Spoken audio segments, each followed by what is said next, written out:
नमस्कार। Cobra television के Hindi bulletin में आपका स्वागत है। मैं राजू नरवाल। कोबरा टेलीविजन खोजी पत्रकारिता में देश का पहला न्यूज चैनल है और अब खबर हरियाणा से। शमशेर जी, कोबरा टेलीविजन के स्टूडियो में आपका स्वागत है। जी नमस्कार। शमशेर जी, ये बताइए कि जो मेघालय के राज्यपाल का हरियाणा दौरा था, हरियाणा जो विजिट की है, उसके क्या मायने रखते हैं? आप किसान आंदोलन के दौरान काफी सक्रिय रहे हैं और आप एनालिस्ट भी हैं, तो इसके बारे में आप क्या सोचते हैं? ये जो दौरा था ये भाजपा का एक तरह से विशुद्ध प्रयोग था। आप देखेंगे कि पिलर नंबर 748 टिकरी बॉर्डर से यहाँ आजाद सिंह लाकड़ा, यहाँ दिल्ली के जो भाजपा के जिला अध्यक्षों की वो साइन बोर्ड नेशनल हाईवे पे दिल्ली से जींद तक नेशनल हाईवे पे लगाए गए, जिसमें सारे पदाधिकारी स्वागत करते हैं। वहाँ उनको गार्ड ऑफ ऑनर भी दिया जाता है, यानी कि उनकी ऑफिशियल विजिट में ये काउंट करेंगे हम इसको। और एक किसान आंदोलन के बाद एक प्रयोग है बीजेपी का ये कि जब हर नेता का विरोध हो रहा था उसके बाद डैमेज कंट्रोल करने के लिए दोबारा से किसानों के वोट बैंक हासिल करने के लिए और एक जाति विशेष जिसका जबरदस्त विरोध, जो ध्रुवीकरण का भी भाजपा का फार्मूला था हरियाणा में, जाट नॉन जाट, तो जाट जाति से भी संबंधित रखते हैं मलिक साहब। तो एक वाइल्ड कार्ड उन्होंने खेल के देखा है कि दोबारा से एक अपने नेता को स्थापित करके और उसको हो सकता आने वाले समय में ये उपराष्ट्रपति पद के लिए भी नॉमिनेट किए जाएं, क्योंकि ये एक ट्रायल थी इनकी। इसी तरह की ट्रायल इन्होंने पहले दादरी में की, लेकिन वहाँ किसानों के इसका बहिष्कार का ऐलान था। कल इनका जो स्पीच था आप उसको देखेंगे, इसका अगर एक लाइन में आप समझना चाहें, पहले आया यशपाल अब की बार सतपाल, यानी कि जिस तरह यशपाल मलिक के माध्यम से भाजपा ने जो जाट नून जाट का ध्रुवीकरण किया और उसकी नतीजा ये है कि 10 साल से वो हरियाणा में सत्ता में है, तो ये प्रयोग उन्होंने किया है अब सत्यपाल मलिक के माध्यम से। उनकी स्पीच में देखोगे आप, वो बार बार जिक्र करते हैं कि मेरे एक मित्र ने मुझे मना किया कि आप इस्तीफा मत दीजिए। वो मित्र और कोई नहीं, इस देश के गृह मंत्री अमित शाह खुद हैं। उन्होंने उन नाम का खुलासा वहाँ नहीं किया। और किसान आंदोलन में हो सकता है कुछ उनकी बाध्यताएं हों, लेकिन किसी पीड़ित परिवार के, किसी किसान शहीद परिवार के कहीं भी आंदोलन में वो नज़र नहीं आए। और उन्होंने एक जिस मोदी स्टाइल में जिसको फेंकना कहते हैं, उसमें भी उन्होंने अच्छा दूर दूर तक फेंका है। 1966 से पहले हरियाणा नाम अस्तित्व में नहीं था, हरियाणा का अस्तित्व 1966 में हुआ है। उन्होंने चरण सिंह के नाम का सहारा लिया, छोटू राम के नाम का सहारा लिया कि छोटू राम जब दिल्ली जा रहे थे तो वाइसराय से बात की उन्होंने कि मैंने हरियाणा की फसलें देखी हैं, पंजाब की फसलें, तब हरियाणा था ही नहीं। पहली बात तो ये चीज़ के जो इतिहासकार हैं वो पन्ने पलटते रह जाएंगे कि ये कैसा इतिहास पेश करने की कोशिश राज्यपाल जी ने की है। दूसरा, चौधरी चरण सिंह बहुत कद्दावर नेता थे जिन्होंने इंदिरा गांधी को इलाहाबाद हाई कोर्ट में चुनौती दी। जेपी बड़े बड़े से उनका एक संपर्क था और आंदोलन की पृष्ठभूमि से थे। उन्होंने अपने आप को एक मैचो मैन की तरह रखने की अपने समुदाय में कोशिश की, यानी कि जिस प्रधानमंत्री के साउथ दिल्ली के थानों में आज भी एक FIR रिकॉर्ड में मिल सकती है, उन पर एक दुर्घटना कराने का प्रयास किया गया था, जानलेवा दुर्घटना, उसमें इनका नाम है। और उस पार्टी से उन्होंने इसको निष्कासित भी किया था, कांग्रेस में भी पारी खेल चुके हैं, तो एक कार्ड था ये।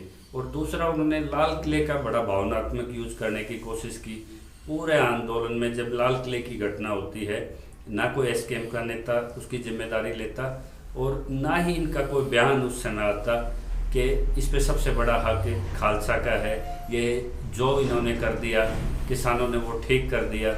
यदि उस टाइम पे ये कोई स्टैंड लेते तो आंदोलन का दबाव नक्शा अलग ही हो जाता। तीसरा खुलासा इन्होंने किया कि मेरी राकेश टिकैत से बात हुई और हमने कहा कि पंचायत में कोई भी उगर आप संदेश ना दे, मैं सारा मैनेज कर लूँगा। यही कयास हम बार बार मीडिया के सामने ओपन करते हैं कि आंदोलन के तीसरे दौर में जिन्होंने खबरें छपी थी यूपी में कि मेरे पिताजी का सपना पूरा हो गया, 3 कृषि कानून, तो इसका मतलब ये लगातार बीजेपी के टच में राकेश टिकैत थे। ये चीज़ यहाँ ओपन हो चुकी है। उनको जिस टाइम पे नेट बंद थे मेन मीडिया स्ट्रीम मीडिया में लाके और कहाँ कौन सी कॉल देनी है, वो आज तक उनका खेल जारी रहा है। और उसी खेल का ट्रायल जब उनकी आंखों में आंसू हुए थे तो कंडेला में रोड जाम करके जींद में रोड जाम हुए थे, क्रेडिट कंडेला को गया। कंडेला खाप के जो प्रधान उनके होस्ट कर रहे थे प्रोग्राम को, वो चेयरमैन रह चुके हैं बीजेपी से, बीजेपी के एक्टिव सदस्य रह चुके हैं।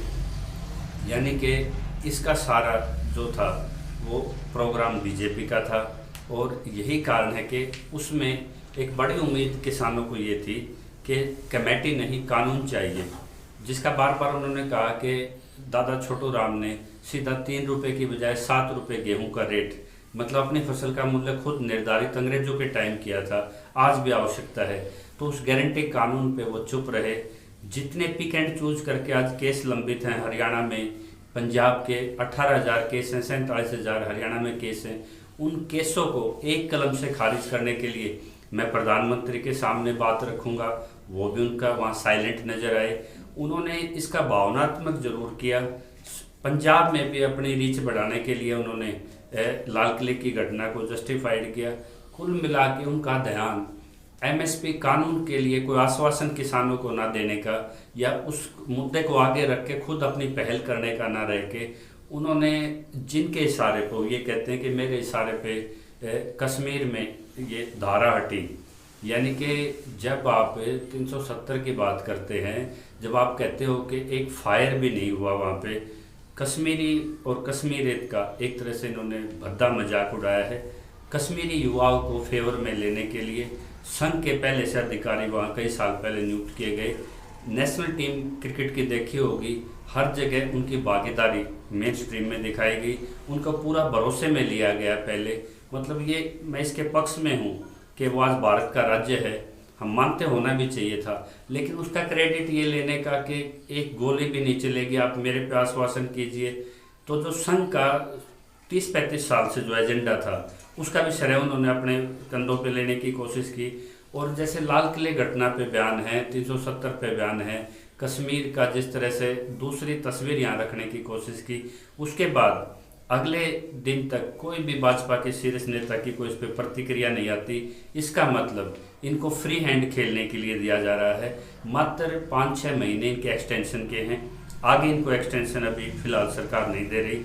तो दूसरा रास्ता इनके लिए बचता है कि इनको जाति विशेष, यानी कि जाट नेता के रूप में, किसान नेता के रूप में, जो एसकेएम चुनावी होकर स्वतः खत्म हो गया, उसकी जगह जो स्पेस खाली हुआ है, उस स्पेस का यूटिलाइज करके, और जितनी भी टोल समिति के वहाँ पदाधिकारी बैठे थे उनको राजनीति में खुला निमंत्रण दिया गया कि आइए खुद अपनी सरकार बनाइए और मैं आपके लिए मजबूत चेहरा रहूँगा। यानी कि एक राजनीतिक लालसा, एक पारी, और उसके पीछे संघ अगर इन चीज़ों की परमिशन दे रहा है तो वो डैमेज कंट्रोल है, उस वोट बैंक को साधने की कोशिश की गई है।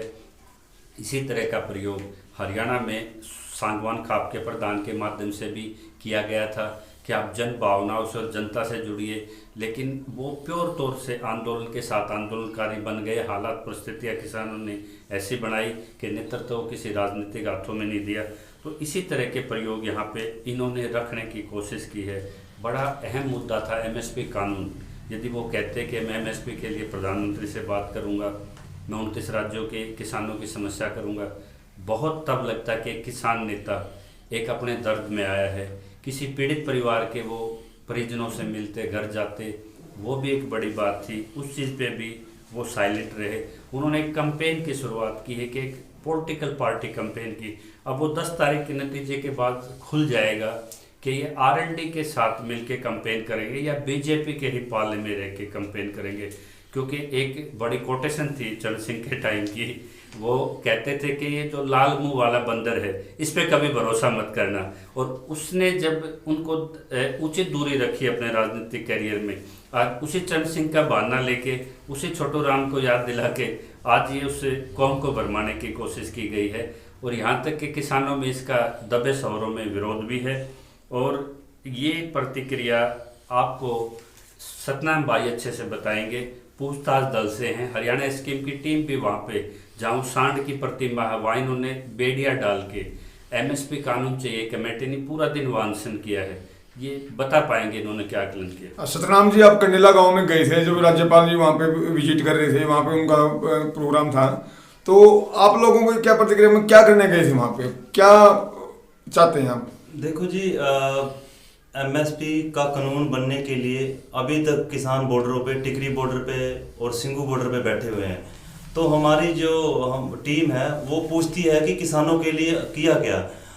जैसे हम लोग वहाँ पहुँचे और प्रदर्शन करने के लिए पहुँचे थे, ताकि ये जो बीजेपी के बड़े कद्दावर नेता माने जाते हैं सत्यपाल मलिक जी, क्योंकि किसान आंदोलन में इन्होंने थोड़ा सा फेवर की बात कही थी कि इनको कुछ ना कुछ दे के मोड़ दे तो ये अच्छा रहेगा। उसी बात को लेकर, उसी एक तथ्य को लेकर ये प्रयोग करने जा रहे हैं बीजेपी सरकार हरियाणा में, क्योंकि जाट वोट एक बटी हुई वोट है, उसको इकट्ठा करके ये अपने फायदे के लिए प्रयोग कर रहे हैं।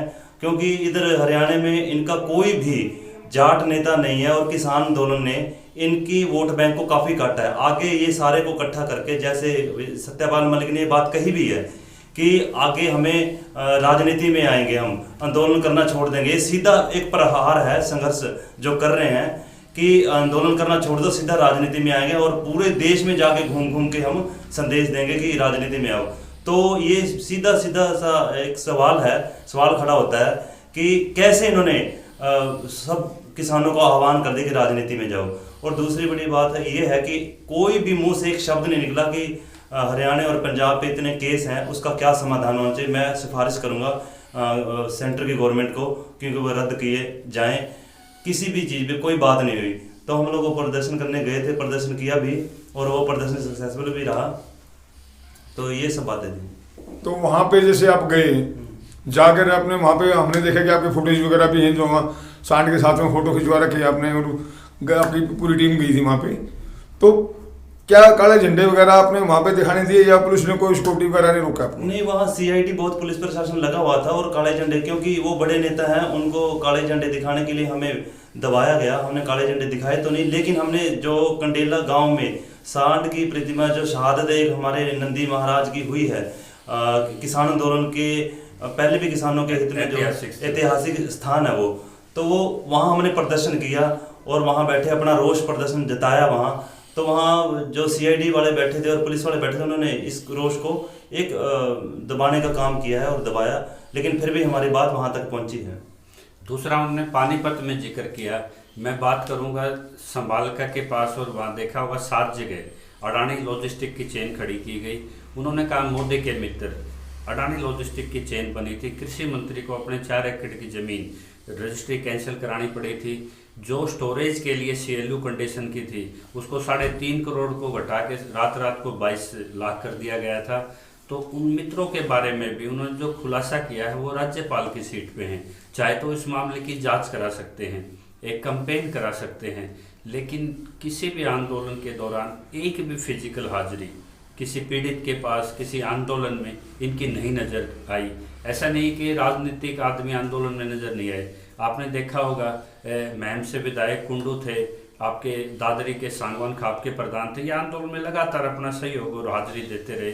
अभय चौटाला ने भी वहाँ पे आंदोलन में त्याग पत्र दिए, लेकिन इनकी हाजिरी ना हो के एक टग ऑफ वार जिसको बोलते हैं, मतलब वार्ता के दौर जैसे आरोप प्रत्यारोपण का इन्होंने एक फ्रंट लिया, लेकिन बीजेपी से जुड़े रह के किया ना। तो इन्होंने रिजाइन किया उस सीट से, और ये लगातार गृह मंत्री के और टिकैत के संपर्क में भी रहे। ना इन्होंने कोई मुद्दा हल कराने के लिए कभी मध्यस्थता के लिए अपने आप को रखा। जब बातचीतों के दौर 10वें दौर के बाद 7-8 महीने तक कोई बातचीत नहीं हुई, इन्होंने कभी बातचीत का डेडलॉक तोड़ने के लिए भी सामने लिया है। यानी कि जब किसान थक रहा था, मर रहा था, तब आपने अपनी पावर का, अपने बड़े कद का कहाँ आपने प्रयोग किया। लेकिन जब वो स्पेस खाली हो गया तो आप उन्हीं भाजपा के चेयरमैन के उन खाप के आपने 2-3 धड़े कर दिए, और खाप की आधी मीटिंग वहाँ पे अलग जगह हो रही थी।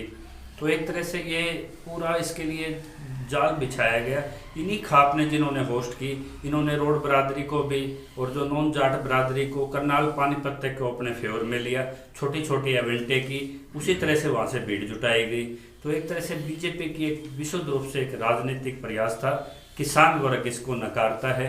किसान के मुद्दे, उसमें मिडल मैन नहीं चाहता किसान, ना एसकेएम को चाहता, ना आगे और किसी किसान नेता या यूनियन के चाहता। जब मुद्दा 8-10 साल में हर किसान को समझ में आ चुका है, मेघालय हो चाहे महाराष्ट्र हो, लेकिन उस मुद्दे पे सरकार के पास ड्राफ्ट भी पड़ा है प्राइवेट बिल के रूप में। सरकार उसको सीधा कानून बनाने की बजाय 70 साल के हिस्टोरिकल इनजस्टिस को करेक्ट करने की बजाय मात्र फिर कमेटियों की तरफ धकेल रही है, और किसान मेन मुद्दे पे ना आए इसलिए इस तरह के चेहरे क्रिएट किए जा रहे हैं। जैसे राकेश टिकैत को क्रिएट किया गया, यशपाल मलिक को किया गया, तो इसी तरह का प्रयोग, एक छोटा सा प्रयोग मेघालय के मलिक साहब से, ये एक राजनीतिक था, उसको लोग समझ भी चुके हैं। ठीक है, धन्यवाद आपका कोऑपरेटर के स्टूडियो में आए। जी शुक्रिया।